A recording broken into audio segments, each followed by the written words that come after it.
2.5 minute लेगा शुरू से, ज़्यादा इससे स्टोरेज नहीं होगा, आ जाता दिख जाता। ठीक है, चलो देखो, तो हम लोग कहाँ तक पढ़े थे? वहाँ नहीं देखना, ठीक है, वहाँ दिमाग नहीं लगाओ, ठीक है, जैसे पढ़ रहा है बस उतना पढ़ो। ये खाली है जो लोग नहीं आया बाद में कभी देखने की जरूरत पड़े उसके लिए, ठीक है। चलो बताओ, दे दो अभी किताब हमको दे दो। अच्छा ठीक है, आज डायरेक्ट हम लोग हार्ट के बारे में ही बताते हैं, ठीक है। हार्ट जो है हम लोग का, हमारे शरीर का वो भाग है या वो अंग है जो वहाँ छोड़े, ठीक है, दिमाग यहाँ लगाओ, इसी का नाम नहीं लगाते, आधा दिन नौटंकी उधरे हो जाता है। तो हार्ट हम लोग का शरीर का वो अंग है जहाँ हम लोग के लिए सबसे ज़्यादा जरूरी क्या है? पूरे बॉडी में ब्लड को सर्कुलेट कराना। हमारे शरीर में जो खून है, अगर मान लो इस जगह पे ये मशीन लगा हुआ है तो उस शरीर के सब भागों में खून पहुंचाना, ये इसका मेन काम है, ठीक है। अब अगर इसका मेन काम है तो क्या क्या करेगा? पहले है पूरे शरीर से खून को खींचेगा, फिर खून को हार्ट से पास कराते हुए वो पहुंचाएगा फेफड़ा के पास, और फेफड़ा से वापस फिर जाएगा हार्ट के पास, और हार्ट दोबारा उसको पूरे बॉडी में सप्लाई करेगा, ठीक है। ये मेन काम है। अब हार्ट का जो 4 भाग है, मतलब बोल सकते हो कि हार्ट जिस रूप में है उसका 4 अलग अलग चैम्बर बना हुआ है। तो 4 चैम्बर इसमें क्यों दिया गया? किसी का 2 ही चैम्बर है, जैसे मछली वगैरह का हार्ट में 2 चैम्बर होता है। तो मनुष्य के शरीर में जो हार्ट है उस हार्ट में 4 चैम्बर क्यों दिया है? कुछ जरूरत होगा? देखो इसमें दिक्कत क्या है या जरूरत क्या है कि हमारे शरीर में जो खून है वो हार्ट में 2 बार गुजरता है। एक बार पूरे शरीर से खींचा, हार्ट में गया, वो वहाँ से फिर भेजेगा फेफड़ा के पास, लंग्स के पास। अब लंग्स के पास वापस फिर जाएगा हार्ट के पास। अब हार्ट के पास जाने के बाद फिर अब हार्ट दोबारा भेजेगा, मतलब एक ही ब्लड 2 बार गया। इसी कारण इसको दोहरा परिसंचरण तंत्र भी कहा गया है, ठीक है। अब हार्ट का जो 4 चैम्बर है, अब हार्ट में 4 चैम्बर में फायदा है कि उसको ऑक्सीजन या बॉडी में जो भी जरूरत है हम लोग को, वो सारा न्यूट्रिएंट्स वगैरह वो सब कहाँ पहुँचाए? हर भाग में पहुँचाए। शरीर के हर अंगों तक पहुँचेगा तो क्या होगा? हर अंग को ऑक्सीजन मिल जाएगा, जो जो पोषक तत्व चाहिए वो मिल जाएगा। अब इसके लिए साथ ही साथ क्या है कि बॉडी का जो टेम्परेचर है, तापमान, उसको भी बना के रखना है। अगर मान लो हमारे शरीर का तापमान गिरने लगे तो क्या होगा? हम लोग सर्वाइव नहीं कर पाएंगे। शरीर का तापमान बहुत ज़्यादा बढ़ जाने पर भी हम लोग के लिए दिक्कत है, लेकिन शरीर का टेम्परेचर को बनाए रखना है। तो शरीर का टेम्परेचर को बनाए रखने के लिए क्या जरूरत है? उस तरह का एनर्जी चाहिए उसको। जैसे मान लो सिंपल से ले लो एग्जाम्पल, जो कपड़ा करते हैं आयरन, तो उस आयरन मशीन के लिए क्या है? लाइन चाहिए। तो लाइन कब तक देगा या कब तक रहेगा? जब तक वो गर्म है तब तक ठीक है, जैसे वो ठंडा हो जाएगा तब क्या होगा? ऑटोमेटिक वो लाइन ले लेगा। आयरन जो आजकल ऑटोमेटिक वाला है, तो वहाँ क्या करता है कि आयरन में एनर्जी जब जरूरत है तो ले रहा है, नहीं जरूरत है रोक देगा, फिर जब जरूरत पड़ने लगा तो फिर वापस में लेने लगेगा। तो जब वापस में फिर से लेने लगेगा फिर वो गर्म हो जाएगा, फिर नॉर्मल होने के बाद फिर रुक जाएगा। तो हमारे शरीर में जो उतना सारा टेम्परेचर को मेंटेन करना है, तापमान को बनाए रखना है, तो तापमान को बनाए रखने के लिए क्या करेगा? ये इतना सारा काम करेगा, ठीक है। तो वो सब काम कैसे होता है उसी के बारे में आज हम लोग को पढ़ना है, ठीक है। तो चलो हम लोग पहले देखते हैं हार्ट का जो 4 चैम्बर है उसमें है क्या नाम। ऐसे शॉर्ट में यहाँ बता देते हैं, बाकी डायग्राम यहाँ से देख लो, ठीक है, वहाँ से दिखेगा तब। तो हार्ट जो है हम लोग का, हार्ट क्या जो साइज है वो क्या है? हम लोग के हाथ के मुट्ठी के बराबर, जिसका जितना बड़ा मुट्ठी है उतना बड़ा उसका हार्ट होगा। तो यहाँ हम लोग का देखो हार्ट का जो 2 रंग से दिखाया गया है, इधर वाला जो रंग है ये रंग कहता है कि यहाँ से पूरे शरीर से ब्लड, खून दौड़ते हुए वापस हार्ट में आया, यहाँ से भेजा गया फेफड़ा के पास, फेफड़ा वापस भेजेगा इसको हार्ट के पास, फिर ये पूरे बॉडी में सप्लाई करेगा, भेजेगा। तो इसको 2 भाग में बांटा। अब 2 भाग जो इधर है और 2 भाग जो उधर है उसमें भी 2-2 भाग बांट दिया, तो टोटल 4 भाग हो गया। नीचे वाला जो दोनों पार्ट है इसको हम लोग बोलते हैं, नीचे है तो इसको याद रखोगे निलय से, नीचे है तो निलय, ठीक है, ये भी निलय है। तो ये जो उधर वाला है हम लोग का जो हार्ट है, जो डायग्राम दिखाया गया वो हम लोग के शरीर से बाएं तरफ में ऊपर, ठीक। अब देखिएगा, अब भी नहीं, और ज्यादा ऊपर। चलो देखो तो जो हार्ट है वो हम लोग का शरीर जैसे है, इधर है बायां, इधर दायां, तो वो उधर वाला बायां कहलाएगा, इधर वाला दायां कहलाएगा। अब बायां और दायां, लेफ्ट और राइट, इसके हिसाब से इसका नाम है। जो नीचे वाला पार्ट है उसको हम लोग निलय बोलते हैं। ये हो गया बायां निलय और ये हो गया, ठीक है। ठीक उसी तरह ऊपर वाले में जो उधर है वो हुआ बायां, लेकिन उसका नाम है आलिंद, ठीक है। वो आलिंद है बायां और यह है दायां आलिंद। 4 चैम्बर बटा। तो जब खून सबसे पहले बॉडी मतलब हार्ट में आएगा, वो आता है उधर से घूमते हुए पहले दायां आलिंद में, दायां आलिंद से जाएगा दायां निलय में, नीचे वाला में, फिर जाएगा फेफड़ा के पास, फेफड़ा से वापस ब्लड आया बायां आलिंद में, फिर यहाँ से नीचे आएगा बायां निलय और फिर वापस पूरे बॉडी में सप्लाई कर दिया जाएगा, ठीक है। इस तरह से हार्ट इस पूरे सिस्टम को चलाता है।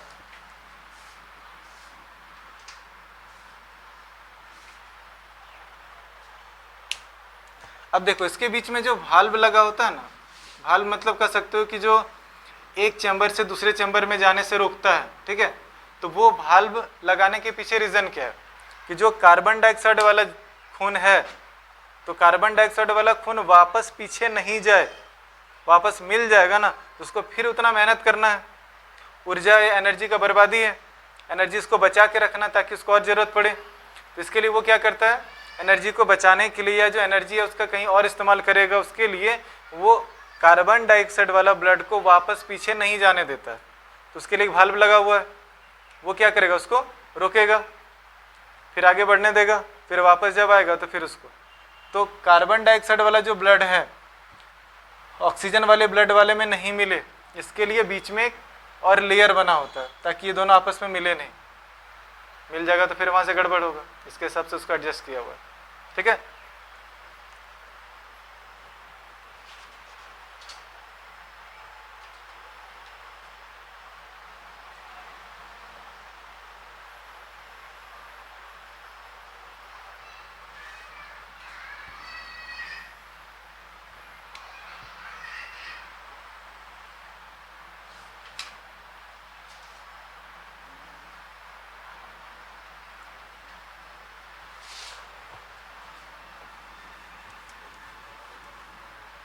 अब देखो हार्ट से जो ब्लड निकला, अब वो हार्ट से ब्लड निकलने के बाद वो क्या क्या लेके जाएगा। जैसे मान लो फेफड़ा से वो क्या लिया, ऑक्सीजन लिया, क्योंकि देखो फेफड़ा के पास जो ब्लड जाएगा वो ब्लड क्या किया, ऑक्सीजन ले लिया, कार्बन डाइऑक्साइड उसको दे दिया, मतलब वो बाहर निकाल दिया।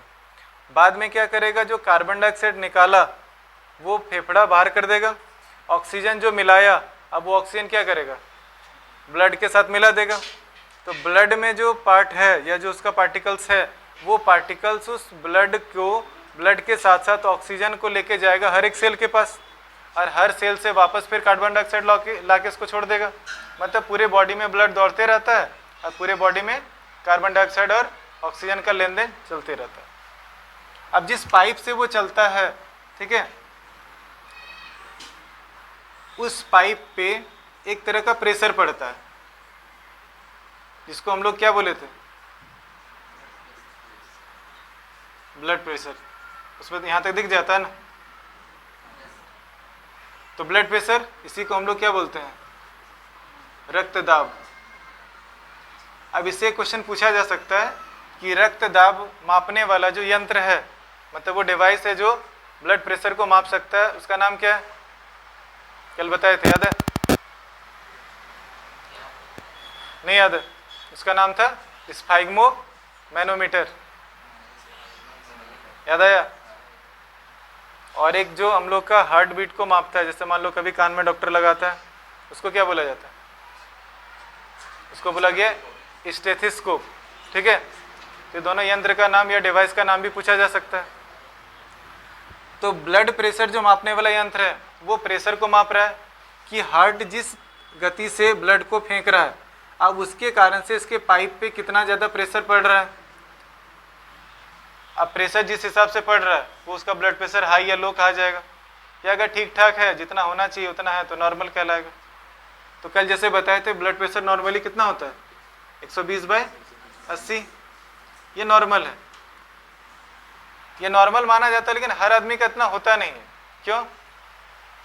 किसी का कम होता है, किसी का ज़्यादा हो जाता है। हर किसी का शरीर एक जैसा है नहीं। बहुत बार ऐसा हुआ कि मान लो तुम खेल के, दौड़ के, कूद के, भाग के आए, उसके बाद ब्लड प्रेशर मापा तो तुम्हारा ब्लड प्रेशर हाई मिलेगा। क्यों? क्योंकि ब्लड पूरे बॉडी में तेजी से दौड़ रहा है, तो एक ज़्यादा प्रेशर क्रिएट करके दौड़ रहा है, उसके हिसाब से क्या होगा? ब्लड प्रेशर ज़्यादा हो जाएगा। तो ब्लड प्रेशर मापने का तरीका क्या है कि जब भी किसी पेशेंट का ब्लड प्रेशर मापा जाता है तो उसको रेस्ट में, आराम में है, वो कहीं दौड़ भाग के नहीं आया है, और उसको पूरा आराम से उसको लेटा दिया गया, फिर उसको मापा जाता है। मान लो दौड़ते भागते ब्लड प्रेशर नाप लिया तो क्या होगा? ब्लड प्रेशर ऐसे ही ऑटोमेटिकली हाई मिलेगा। अब उसको दिक्कत हो गया कि डॉक्टर उसको देखा, इसका ब्लड प्रेशर तो हाई हो गया है, जबकि थोड़ी देर के बाद बैठने के बाद उसका नॉर्मल हो चुका है, लेकिन नापा उस समय गया जिस समय वो दौड़ भाग के आया हुआ था। अब ब्लड प्रेशर हाई है, उसको हाई का मतलब उसको लो करने का दवाई दे देगा, तो क्या हो जाएगा? उसके लिए दिक्कत हो जाएगी। ठीक है? तो एक प्रेशर जो ब्लड अपने वेसल्स पे क्रिएट करता है, मतलब जो खून का पाइप है उस पर जो प्रेशर क्रिएट करता है, इसको हम लोग ब्लड प्रेशर कहते हैं। ये इसी को हिंदी में रक्तदाब कहा गया।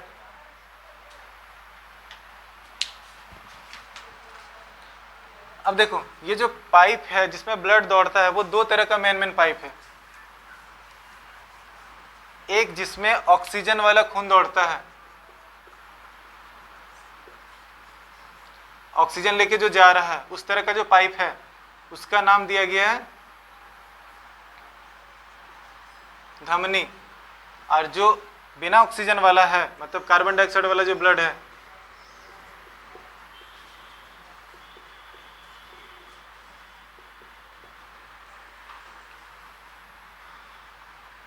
इसको कहा जाता है सीरा। ठीक है? दो तरह का ब्लड है, मतलब इसको इंग्लिश में बोल सकते हो आर्टरी, और इसको कहा जाता है वेन। हमारे बॉडी का जो बाहर में जितना पाइप दिख रहा है ना, वो सारा पतला पतला पाइप क्या है? वो वेन कहलाता है। उसमें कार्बन डाइऑक्साइड वाला ब्लड दौड़ता है, और जो भीतर में है पाइप वो ऑक्सीजन वाला है। तो भीतर वाला क्या होता है? सुरक्षित रखने के लिए उसको अंदर में दिया गया ताकि वो कटे नहीं, फटे नहीं। और कटे नहीं, फटेगा नहीं तो क्या होगा? अगर ज़्यादा कट उठ गया बर्बाद हो जाएगा, तो उसको बर्बादी से बचाने के लिए अंदर में दिया है। जरूरी है जीवन के लिए। बाहर वाला थोड़ा कट भी गया, थोड़ा लॉस भी हो जाए तो इन सबसे ज़्यादा ब्लड नहीं गिरेगा, और अंदर वाला कट गया तो बहुत ज़्यादा ब्लड बर्बाद हो जाएगा। और हमारे शरीर के लिए ब्लड बहुत ज़रूरी है। अगर ब्लड नहीं रहेगा ना, तो सबसे पहला दिक्कत है कि टेम्परेचर मेंटेन नहीं होगा, और तापमान नियंत्रित नहीं होगा। तो तापमान घट गया या बढ़ गया तो वहाँ दिक्कत करेगा। ये सब समस्या इसमें हो सकती है। तो दोनों पाइप का नाम याद रखना है। एक को हम लोग कहते हैं धमनी, इसको इंग्लिश में कहा जाता है आर्टरी, और ये कहा गया सीरा, इसको वेन कहते हैं। ठीक है? ये दोनों पाइप मेन इसमें रोल है। अब जितना भी पाइप में ब्लड दौड़ता है, जैसे मान लो हार्ट से ब्लड को लेके गया, ऑक्सीजन के साथ लेके गया, वो दौड़ते दौड़ते दौड़ते दौड़ते आगे चलते चलते चलते क्या होता है कि पतला पतला पाइप में बढ़ जाता है। जैसे मान लो पहले मोटा पाइप था, फिर पतला पाइप में आया, फिर और पतला पाइप गया, फिर और पतला पाइप गया। एक टाइम ऐसा आएगा जब बहुत पतला चला जाएगा, और फिर उधर से फिर दूसरा कनेक्टेड उसी पतला से है, और वो उधर से फिर पतला पतला बढ़ते बढ़ते फिर मोटा हो जाएगा। मतलब एक पार्ट ऐसा है, एक जगह ऐसा बोल सकते हो, जिसमें ऑक्सीजन वाला ब्लड मोटा से पतले पाइप में जाते जाते जाते फिर पतले पाइप में मिलता है, और फिर वही पतला पाइप से मिलते मिलते फिर मोटा पाइप में मिल जाता है। तब तक वो ऑक्सीजन खो चुका होता है और कार्बन डाइऑक्साइड ले चुका होता है, और फिर वो कार्बन डाइऑक्साइड दौड़ाते दौड़ाते वापस ब्लड को फिर हार्ट के पास लाता है, और इस तरह से पूरा प्रक्रम लाइफ टाइम चलते रहता है। ठीक है?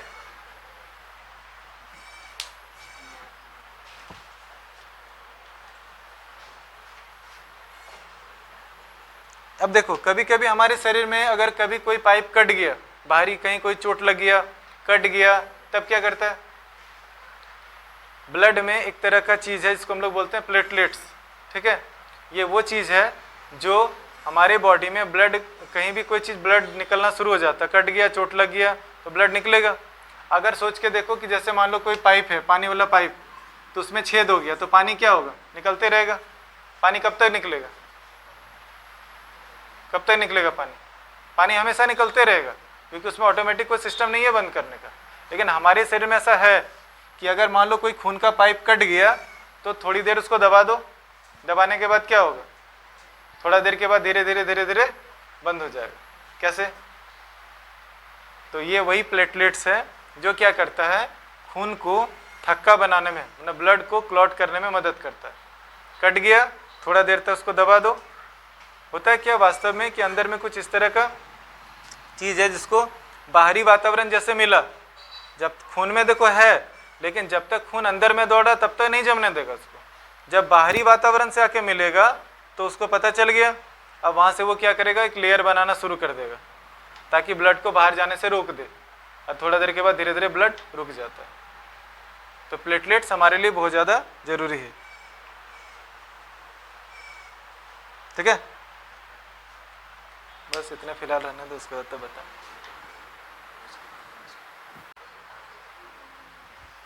चलो अब किताब बंद करो, थोड़ा सा क्वेश्चन पूछ लेते हैं, दिखेगा बुरी, अब दिख जाता है। ठीक है, चलो बताओ।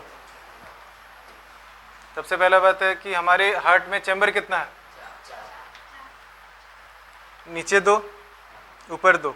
ठीक है, जैसे हम लोग खड़े हैं, जैसे हम लोग हैं, हम लोग को उसी के हिसाब से लेफ्ट राइट लेना है।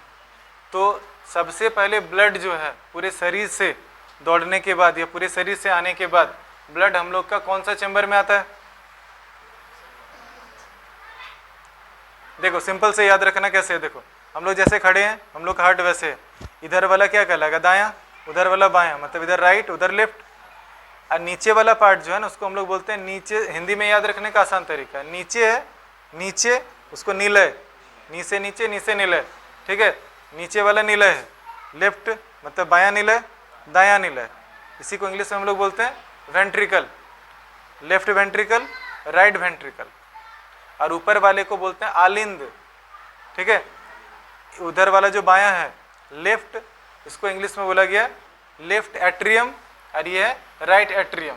ठीक है, नीचे वाले को वेंट्रिकल, ऊपर वाले को एट्रियम। तो अगर इंग्लिश में अगर बोला जाए तो सबसे पहले ब्लड किस हिस्से में घुसा? पूरे बॉडी से, पूरे शरीर से आने के बाद दायां, दायां आलिंद में। ठीक है, ऊपर वाले को आलिंद बोला गया, तो दायां आलिंद में। तो दायां आलिंद में पहले ब्लड घुसा, मतलब राइट एट्रियम में। तो राइट एट्रियम में ब्लड पहले घुसा, फिर कहाँ जाएगा? राइट वेंट्रिकल में ब्लड घुसा, वापस नीचे जाएगा, फिर वो पंप करके भेजेगा किसके पास? फेफड़ा के पास। तो ये क्वेश्चन पूछा जा सकता है कि शरीर से ब्लड दौड़ के आने के बाद हार्ट में सबसे पहले कौन सा चैम्बर में जाता है? राइट एट्रियम, दायां आलिंद में। फिर किस में गया? दायां निलय में। फिर वहां से जाएगा फेफड़ा के पास, और फिर वहां से फेफड़ा के पास वापस आएगा तो किस में जाएगा? लेफ्ट एट्रियम में, बायां आलिंद में। फिर वहां से जाएगा लेफ्ट वेंट्रिकल में, और फिर लेफ्ट वेंट्रिकल से पूरे बॉडी में सप्लाई किया जाएगा। तो सबसे पहले ब्लड किस हिस्से में घुसा? कौन सा चैम्बर में गया? दायां आलिंद में। उसके बाद दायां निलय में, फिर फेफड़ा के पास, फेफड़ा से वापस आने के बाद बायां आलिंद में, फिर कहाँ जाएगा? निलय में, फिर पूरे बॉडी में सप्लाई हो जाएगा। ठीक है, इंग्लिश में बोले तो वही, पहले आया तो राइट एट्रियम में, फिर वहाँ से गया राइट वेंट्रिकल में, फिर लंग्स के पास, फेफड़ा के पास, वापस फिर आएगा तो लेफ्ट एट्रियम में, फिर लेफ्ट वेंट्रिकल में, फिर पूरे बॉडी में सप्लाई कर दिया जाएगा। ठीक है, चैम्बर याद हो जाएगा, दिक्कत नहीं ना होगा। नीचे वाला दोनों चैम्बर का नाम निलय हिंदी में, इंग्लिश में उसको बोलेंगे हम लोग वेंट्रिकल, और ऊपर वाले में एट्रियम आलिंद। ठीक है, क्लियर? चारों चैम्बर क्लियर होना चाहिए, तो उससे क्वेश्चन जो भी देगा ऑब्जेक्टिव में नहीं छूटेगा। ठीक है, अब जो ऑक्सीजन वाला ब्लड है, पूछा जाए कि ऑक्सीजन वाला ब्लड सबसे पहले हार्ट के किस चैम्बर में जाता है? ऑक्सीजन वाला जो खून है वो हार्ट का सबसे पहले किस चैम्बर में घुसता है?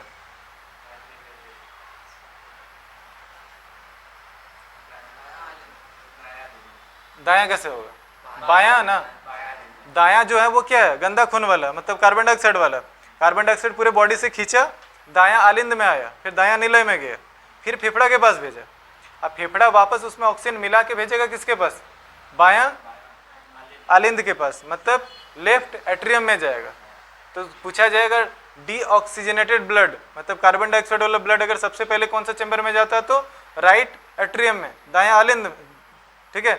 और अगर पूछा जाए कि ऑक्सीजन वाला ब्लड सबसे पहले हार्ट का कौन सा चैम्बर में जाता है तो लेफ्ट एट्रियम में, बायां आलिंद में जाएगा, आलिंद में पहले सबसे पहले वहीं जाता है, नीले में बाद में जाएगा। नीले से या तो फेफड़ा के पास भेजा जाएगा या तो पूरे बॉडी में सप्लाई करेगा, ठीक है।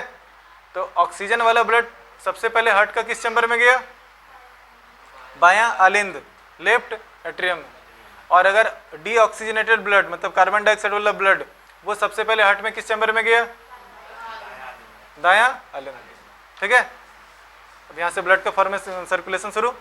अब ऑक्सीजन वाला जो ब्लड है इसको बॉडी के हर हिस्से तक पहुंचाना है, कहाँ तक लेके जाएगा, मतलब शरीर के हर हिस्से में लेके जाएगा, हर एक सेल को पहुंचाएगा ऑक्सीजन, क्योंकि हर एक सेल को ऑक्सीजन की जरूरत है, बिना ऑक्सीजन का वो अपना काम नहीं कर पाएगा। तो नहीं कर पाएगा तो क्या होगा, वो सेल मर जाएगा, सेल मर जाएगा तो धीरे धीरे बाकी सेल भी धीरे धीरे, और जिसको नहीं मिलेगा वो सारा मरते जाएगा। इसी कारण हम लोग को हर समय हर सेल को ऑक्सीजन का जरूरत होता है। अब जो हमारे बॉडी में जो कह सकते हो कि ब्लड प्रेशर है, तो नॉर्मल ब्लड प्रेशर कितना है 120/80, ठीक है।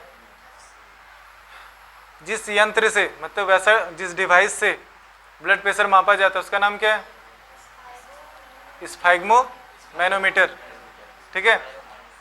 और अगर हार्ट बीट जानना है मतलब स्टेथोस्कोप जो डॉक्टर लगाता है कान में, उससे हार्ट बीट पता लग सकता है, लंग्स का स्थिति भी पता लगता है कि फेफड़ा कैसे काम कर रहा है। कभी कभी होता है ना फेफड़ा में कोई आवाज़ आ रहा है, घरघराहट का आवाज़ आ रहा है कि और कोई दूसरा तरह का आवाज़ आ रहा है, तो वो सब स्टेथोस्कोप से पता लगा लेता है, सुनाई देता है उसको इसके हिसाब से, ठीक है। तो उसका नाम है स्टेथोस्कोप, स्टेथोस्कोप, ठीक है। और ब्लड प्रेशर मापने वाला जो यंत्र है उसका नाम है स्फैग्मोमैनोमीटर, ठीक है।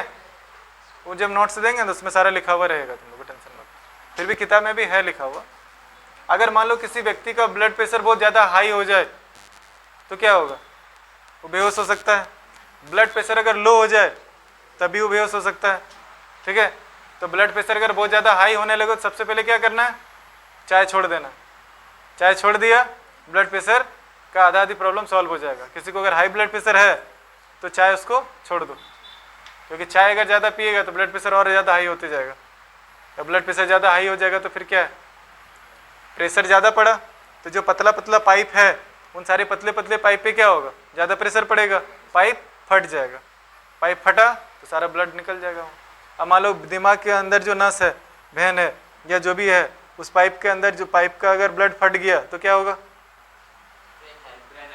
तो बेचारा बर्बाद इसने है, मर जाएगा इसने, उसका मरना निश्चित है, ठीक है।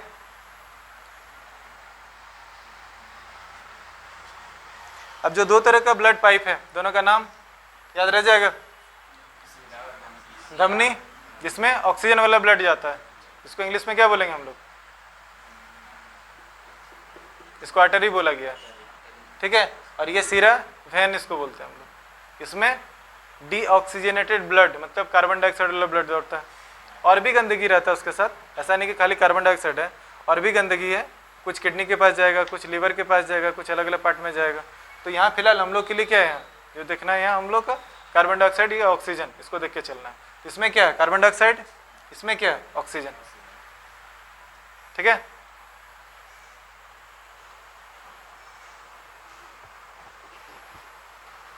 अब ब्लड को जमने में मदद कौन करता है, ब्लड का कौन सा कंपोनेंट ब्लड को जमने में मदद करता है, प्लेटलेट्स, ठीक है। आगे चल के और पढ़ना है कि इसमें और भी तरह का तत्व होता है जो उसको जमने में मदद करता है। अब बाहर जो अंदर में बॉडी के अंदर में जो जमने में मदद नहीं करता है, मतलब उसको नहीं जमने देता है कि ब्लड अगर बॉडी के अंदर रहे मतलब पाइप के अंदर है तो उसको जमने नहीं देना है, और अगर बाहर आ जाए तब उसको जमने देना है, ठीक है। वो फिर हम लोग आगे इसको पढ़ेंगे, इसमें तो फिलहाल हम लोग को नहीं है, इसमें इतने रहने दिया जाए।